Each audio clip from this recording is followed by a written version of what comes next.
9, 8, 7, 6, 5, 4, 3, 2, 1, 0. Women's Wrestling Talk, the #1 women's wrestling network on the planet.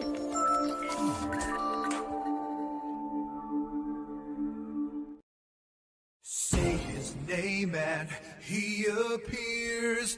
I believe it said. What's good, beautiful people? It's Monday, August 17th, and if you're hearing the sound of my voice, that means you're locked in with the Mayor. It is the Monday Night Mayor recap. We got a lot to discuss, and if I sound a little stuffy, it's I'm a little under the weather. Just got back from Atlanta late last night, but we're going to push through for y'all because we got some cliffhangers to Monday Night Raw, and I have so many questions that I want to go over with you guys. We open up Monday Night Raw in the women's division, which we now know is getting heated up with the return of Stephanie McCurr as well as Becky Lynch. Stephanie McCurr opened up the show seemingly to just call her shot. She wants her title back.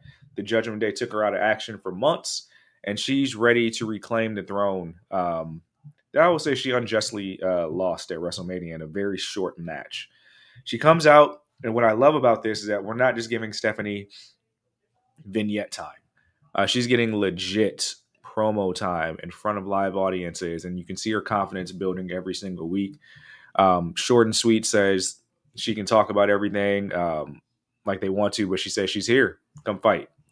Of course, Liv Morgan coming flank to the ring wants to say her piece about the promo a week ago where they discredited her 100-day title reign. Of course, she's only defended the title one time against Io Sky. Very real stat there. And she says, like, hey, you can try to discredit all my accolades all you want, but I'm on my way to becoming the longest reigning women's world champion. There's nothing you can do about it. Action ensues. Stephanie gets the upper hand on Judgment Day for a little bit until the numbers game is just too much with Raquel as well as Roxy being there, which prompts Becky Lynch to come out, who is kind of like your anti-hero here. I'm still trying to figure out the trajectory for Becky. Not a heel, tweener, babyface, but she's just here because she feels like the women's world title picture needs her, which is an interesting hill to die on. I'm interested to see her play into this role and this character more of like the division needs me. It's kind of like what Roman does. Like, hey, like the show needs me. The ratings need me. Like, you guys aren't doing your job. So I'm interested to see that play out a little bit more. They clear the ring enough for the heroes to stand tall, get the upper hand. And then you have kind of the back and forth with Becky and Stephanie just going here, saying, get out of my way. I like what we did backstage after this, later on in the evening. Stephanie saying she gets to have her first match since returning next week against Roxanne. And she's being very clear that this is personal, that she plans on taking out each woman in the Judgment Day until she has Liv alone. And she'll be in action against Roxy next week. Becky comes intervene. She says, hey, I don't need your help. Didn't ask for your help. And Becky saying, I'm not there to help you. I'm here for the women's title. I'm here for Liv. And she says, you know what? You don't need my help. Let's see how it works out with you next week when the numbers game is going to be a problem. And let's see how the Judgment Day plays fair and by the rules. And she makes it very clear to Stephanie that when it comes to women's world title, that Becky is her biggest problem.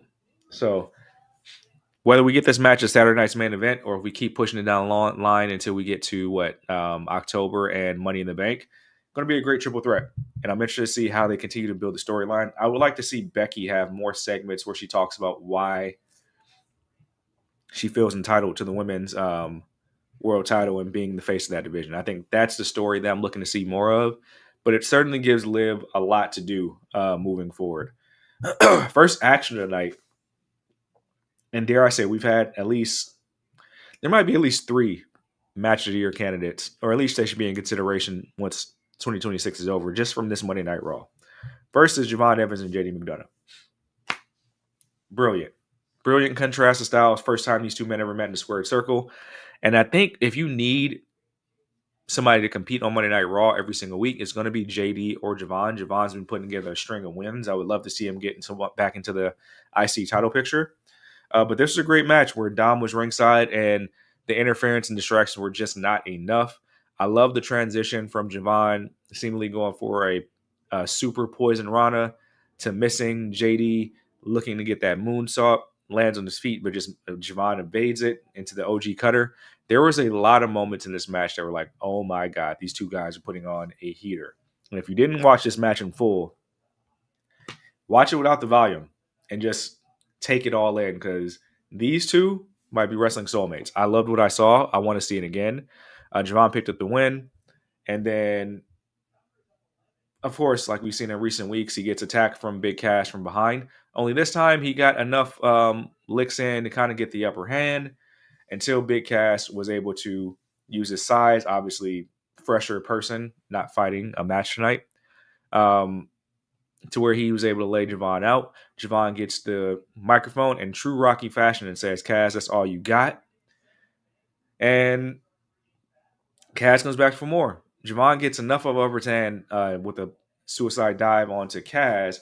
And this is where Dom ain't shit, man. I love how Dom is just like in everything, but he's preparing for like probably one of the larger matches of his career with Triple Mania next month.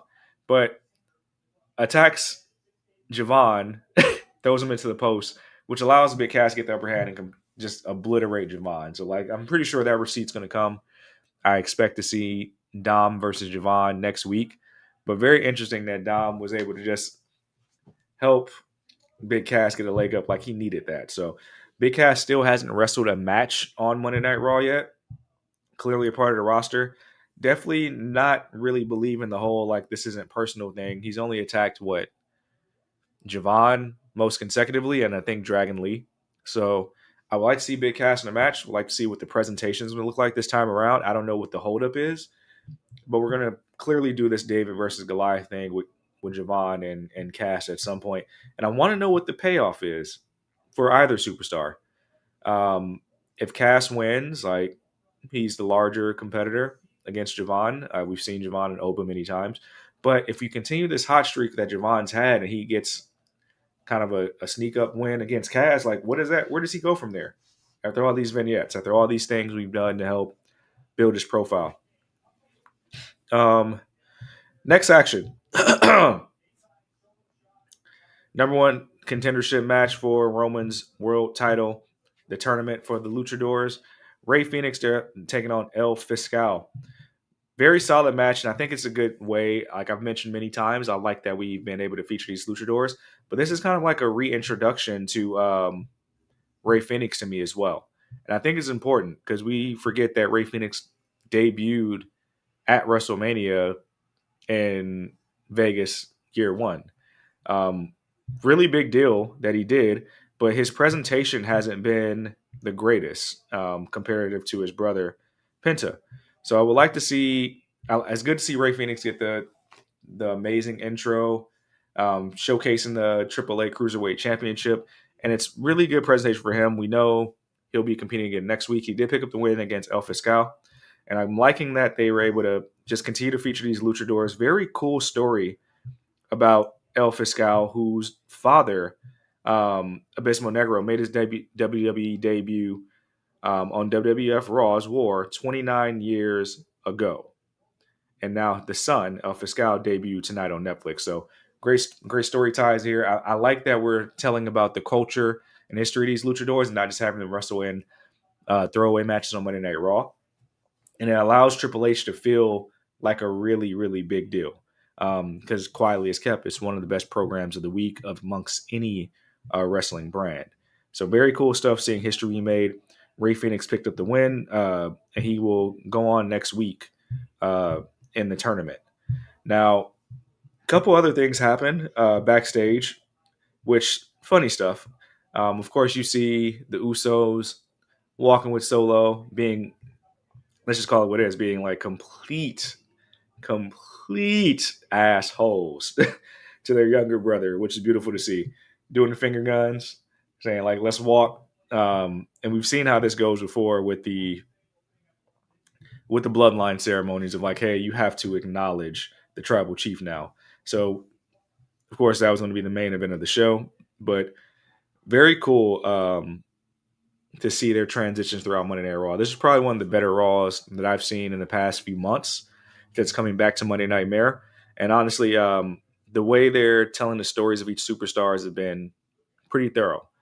Also, in this transition, we saw a Lyra Valkyria promo talking about how she plans to get back to the Intercontinental title and how she's pretty much disparaging Soul, thinking that she can just cut the line when she built the title ahead of their match.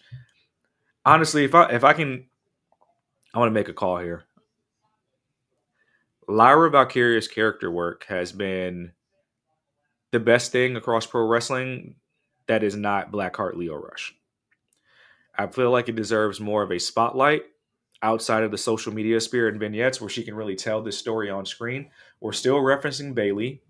And I think as long as you're not living under a rock, you know that those contract negotiations are still ongoing. So they're still lightly referencing Bayley and how she defeated Bayley at Saturday night's main event.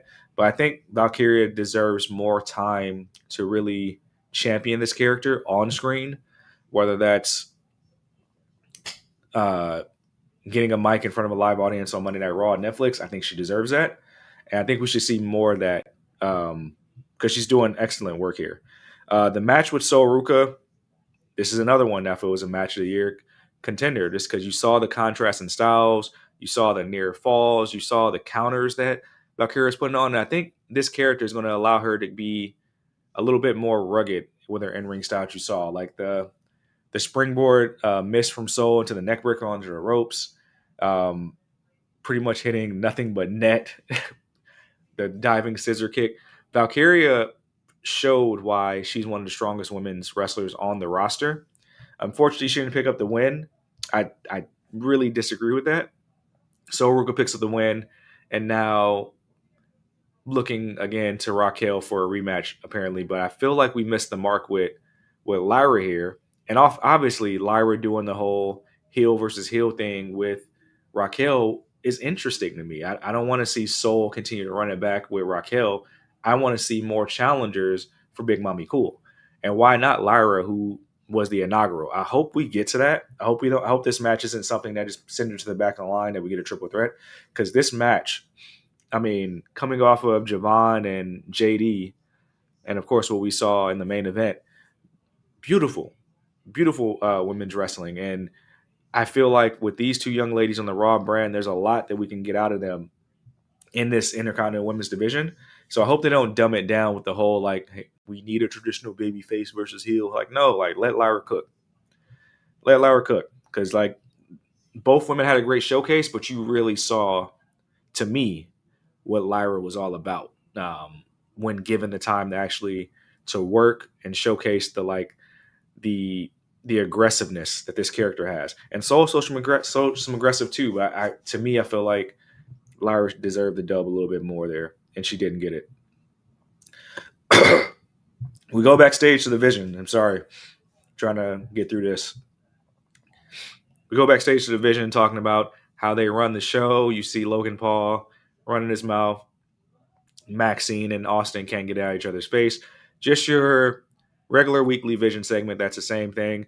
And then Kathy she goes over to Braun and says, "You've been a little bit quiet. What do you have to say about Oba?" He says, "You know what? I'll say it to his face."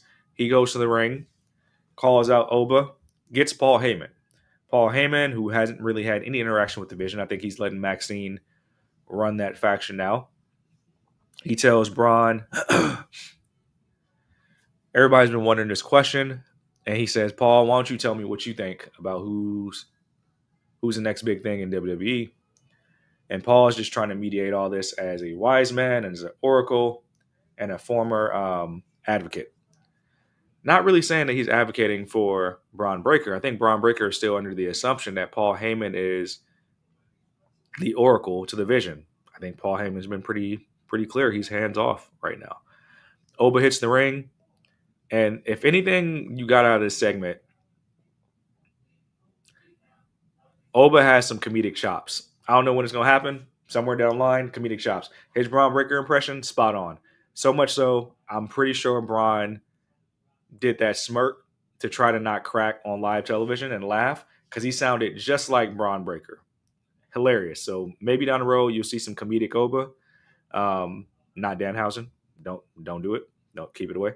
But But this war of words between both men, Oba pretty much staring down Braun and be like, hey, the fans say it. Brock Lesnar says it. And more importantly, your boy says it. So who do you think the next big thing is? What are you going to do about it? And then Braun challenges Oba to a fight right then and there where these words left a silence throughout the crowd, including on Braun Breaker. Paul says, you take another step towards Obafemi, you take a permanent step away from me. Which Braun was like, word? That's what we doing? And then here comes the sales pitch. Here comes the fight promoter here, Adam and Paul Heyman, saying that he already went to Adam Pearce to make the match official, that we don't give things away on television in front of the fans, no matter how much they want it, that you recognize things of this magnitude, and now you have your Sunday night main event in Atlanta in just a few weeks. Obafemi taking on Braun Breaker, and the winner will truly determine who is the next big thing in WWE. Who's got next? Shout out to the former podcast with my co-host, Jacob and Lawrence. Brilliant to sell it. I like that you have Obafemi and Paul in this orbit that they can't seem to get out of with each other. I'm hoping that the thing is not that Oba becomes a Paul Heyman guy, because he clearly doesn't need it. He doesn't need the promo work, doesn't need anybody to sell his persona and character. But what we're doing with having Paul in the middle is having Braun Breaker trying to reevaluate himself, reevaluate who he was ordained to be when he got called up originally, and really question Paul's allegiance. But I think it's not in the sense that he would attack Paul, but in the sense that, like, damn, am I really that guy? I feel like I'm that guy, but other people don't feel like I'm that guy. So I got to show you that I'm that guy. Because when Paul shook Braun Breaker's hand and then shook Oba's hand, Braun Breaker was very taken aback.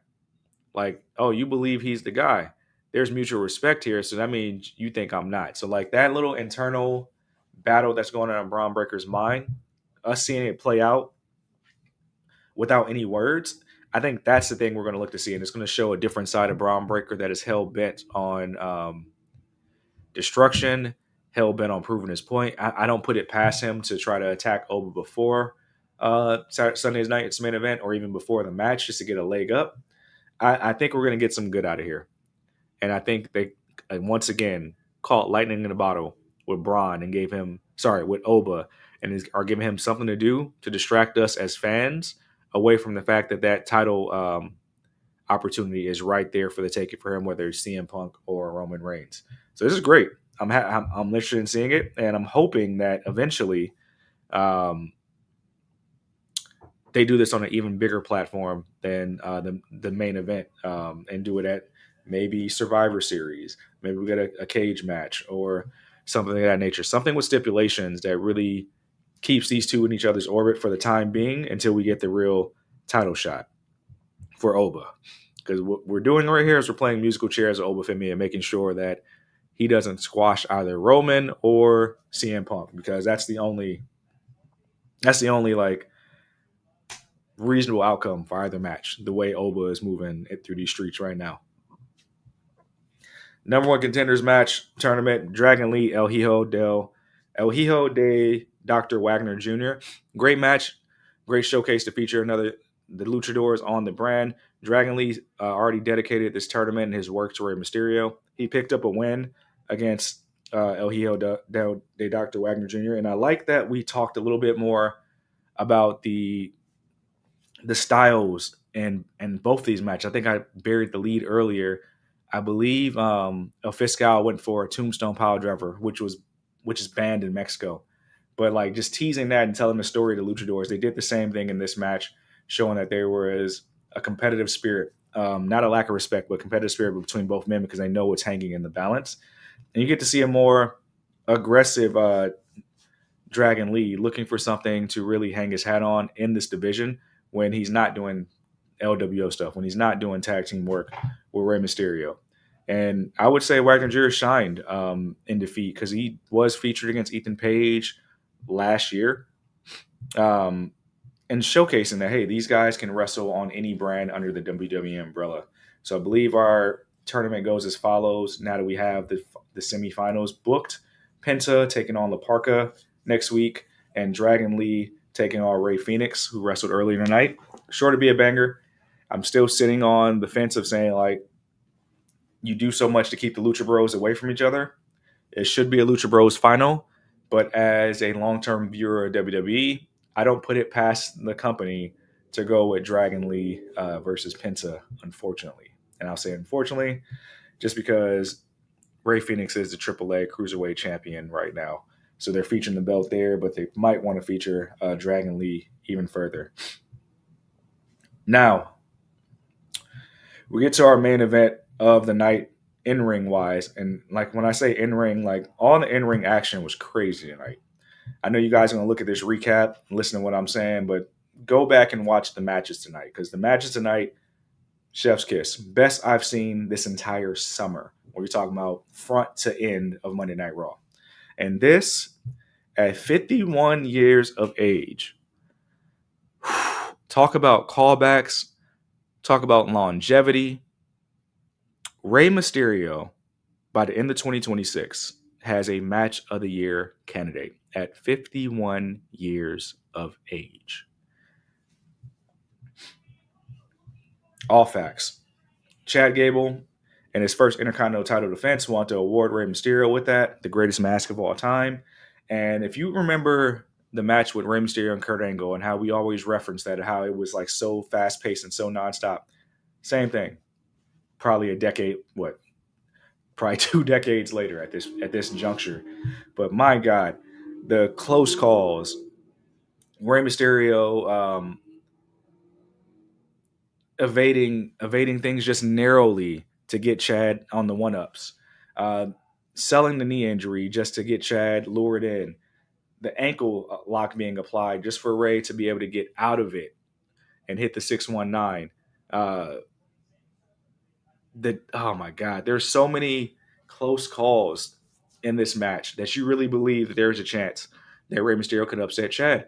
And then the crowd in Buffalo, from my ears, were very much pro Mysterio because they thought like, oh my God, he's going to do it again. He's going to defeat. He's going to be the underdog and defeat the person who is largely favored to win. And it was that type of match that I'm glad that despite the ankle lock being sold heavily and Chad tapping people out, that Rey being able to get a roll up and Chad being able to get a roll up in response to it to get the 3 count, I think it protected both superstars because it showed the heart of both superstars. It showed Chad had fighting champion spirit, getting a roll up over an absolute legend, WWE Hall of Famer. But also it didn't hurt Rey with tapping because Chad's thing has been tapping people out lately. The ankle lock was there, but Rey never wavered. And my God, if you're looking at any wrestling promotion through 2026 and this isn't a match that you have in your top 10, you're crazy. And I'm saying that August 17th. This was a match of the year contender. And Rey Mysterio at 51 years of age is still putting on bangers better than probably 50% of the roster, which is insane to say. Rey showed his ass tonight. Great match. Made Chad look like $1 million. Still look like $1 million himself, even in defeat. And the two hug it out, stand tall after the match, and continuing this trajectory of Chad Gable. And it feels very 90s to me when you have where the IC title is supposed to be your stepping stone into the world title picture. Rey taking the gesture of actually applying the belt to Chad's waist and then raising each other's arms together. It feels like Chad is destined for more sooner rather than later, if I'm being honest. And this feels like the 90s where the IC title meant so much that it's being featured in a workhorse fashion, but also that superstars, in Chad's case, luchadors, are acknowledging this man as like, hey, you got the juice now. So if I'm going to keep it real with y'all, I wouldn't be surprised if you see Gable and Money in the Bank and he gets close or wins that thing, because I think it's a matter of time with how much work he's put into his health and his body, doing the work in AAA and showing that not only can he be reliable, but that he can be a main event player as well. Imagine like a Chad Gable and Punk match. Imagine a Chad Gable and Roman match, and it speaks volumes to like, yeah, it takes a long time in WWE system. We don't really crown younger stars as much as we should, but this is a perfect example of somebody that's did the work and deserves their moment, who's been here through the WWE through and through, been through all the different shows in the system, and like working for their moment, never giving up. Like I would want to see it more, and I would want to see Chad get that more so than the LA Knight. That's just me as a Gable fan. And Sindale's already letting me know. Rey Mysterio refuses to age, and then thank God that Solo didn't fold. So that leads us to our final moment of the night, where the bloodline was to deliver Solo Sikoa to Roman Reigns. Roman enters the arena, comes to the ring with Jacob. Usos come to the ring, just complete assholes around their little brother doing the pew-pews, the finger guns, as they escort Solo to the ring. And I'll be honest, I didn't know what to expect from this. But this wasn't even like, hey, I acknowledge you, my tribal chief. This was a humiliation ritual. They went and played all Solo's old clips of him grading MFTs, bringing the Tongans in, being a thorn in the bloodline side. Tribal Compact, which was, I think it was the beginning of last year. Yeah, beginning of last year in January. Roman said 3 years ago. It definitely wasn't 3 years ago. It was the beginning of last year that we had the first debut episode of Netflix when that happened. And they just played how much Solo has done since leaving the family. And Roman says, you shouldn't even be looking me eye to eye right now. Like, why are you not begging me? So clearly he hasn't forgot the battle of the Ulafala. What's crazy is in that moment, Jacob strikes Solo, hits him with the Tongan death grip. Didn't expect that to happen. I expected Solo just to join the family gracefully. And then Roman takes a beat from Solo and then actually ordains Jimmy and Jay with Black Ulafalas and say, hey, you're my main men. You can call a play, execute a play. Anybody disrespects you, they disrespect me. And Jacob looked kind of taken aback from that. But like, this kind of insults my intelligence and your intelligence as fans, because it was just like a month ago or so that Roman gave Jacob like the brown or bronze Ulafala. So we just forgot about that. Jacob got one first. Jacob was just ordained like a month and a half ago. So what are we talking about? By the way, there's something playing there with Jacob not feeling like he's getting his just deserve as maybe wanting to be right-hand man. Maybe not wanting to take orders, but maybe wanting to have equity within the bloodline. And Roman saying like that the guys, the twins, are his main men, probably does sit a type of way with him just because Jacob is taking direct orders from the tribal chief and only the tribal chief. So much so that he pulled out of his attack on Solo, and it reminds me of Solo back in the day when he would order Solo to do the hits. But Roman says enough. Jacob stops immediately. LA Knight hits the scene. LA Knight hits the ring, takes out the Usos. He attacks LA Knight, Jacob does. And then Roman stops Jacob right away and says, like, yo, like, no, I told you, don't touch him. This is me. Then Roman gets a leg up for a minute. Solo they look to make Solo do the hit since he's back in the bloodline now. Those are the rules in the match from last week, that you acknowledge a tribal chief, you're back in the family. You lost. He turns and hits the Samoan spike on Roman. Big shocker. LA Knight gets the upper hand again, and then eventually hits Roman with a blood force trauma as well. Very weird for a number of reasons, because I think it insults the integrity of you lost a match. Because let's be honest, we've seen Solo lose tribal combat. You forfeit the Ulafala. You're not the tribal chief. He goes and creates his own family. You lose to Jay. You agree to rejoin the family if you lose. He's bucking that trend and saying, like, I'm not joining the family. So what are the consequences of that? Because we really want to believe the bloodline is like blood oath and you're supposed to uphold this like sacred code. What are the consequences of that? And you heard Roman say, like, what would your father be saying right now, looking at your brothers do what they're supposed to do when you're not? Father's being Rikishi. So are we going to see a visit from the elders and saying, like, Solo, you need to obey your tribal chief? Or are we not going to get that? We on SmackDown on Fridays, we now have Haku back on television, ordering his sons, Tama and Tala, to be more aggressive. They're now the World Tag Team Champions. So what are the consequences of Solo disobeying the tribal chief? Is this going to lead to another match?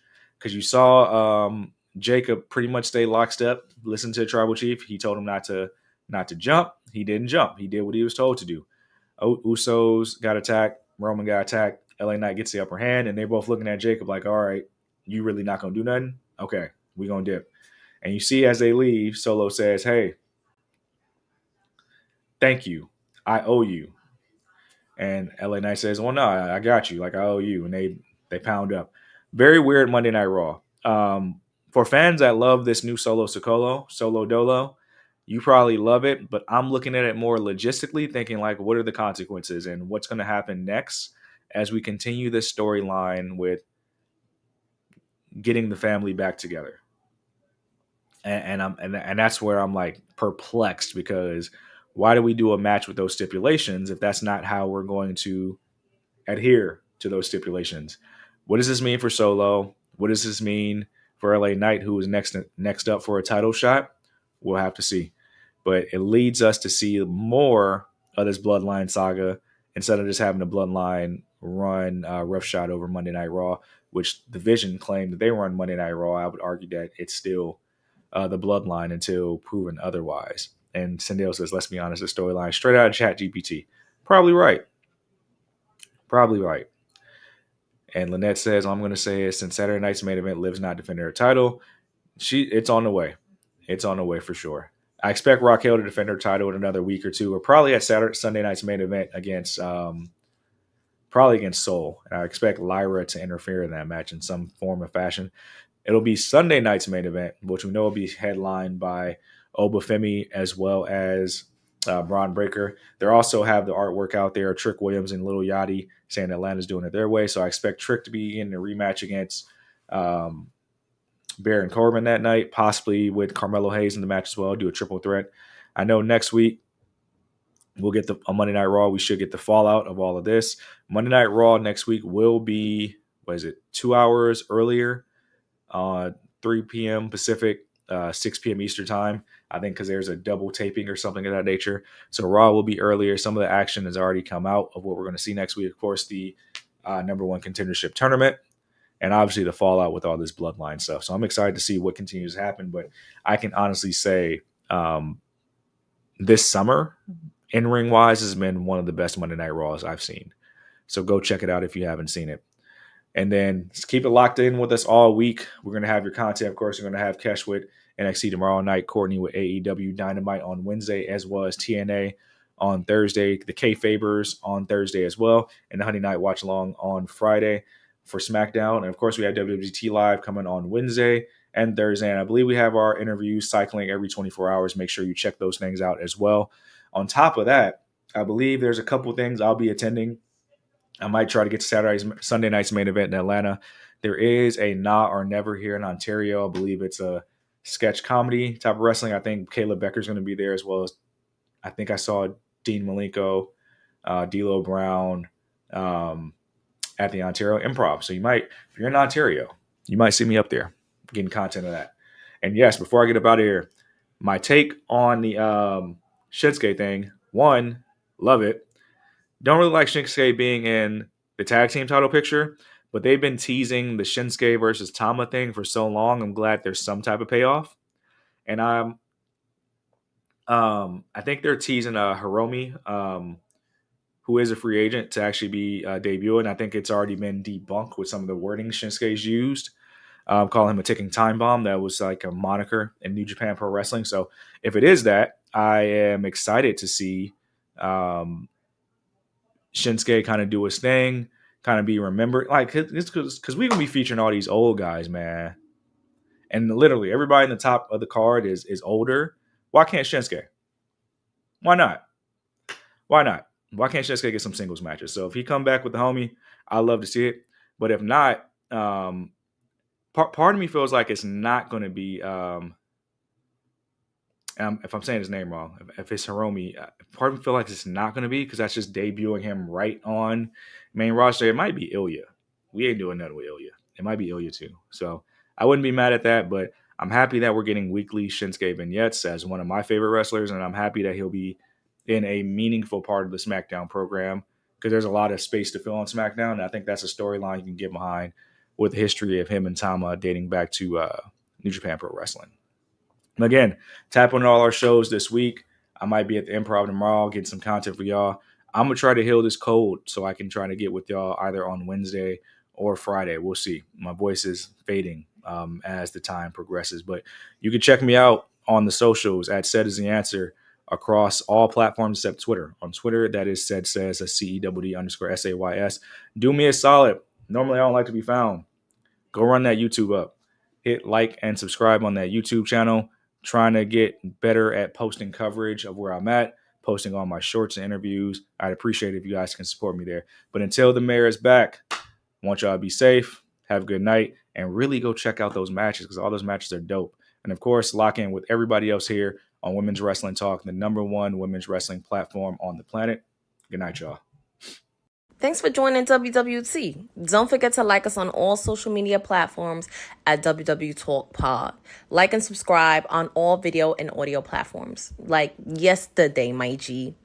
And check out our website at www.talkpod.com. Thanks for watching Women's Wrestling Talk, the #1 women's wrestling network on the planet.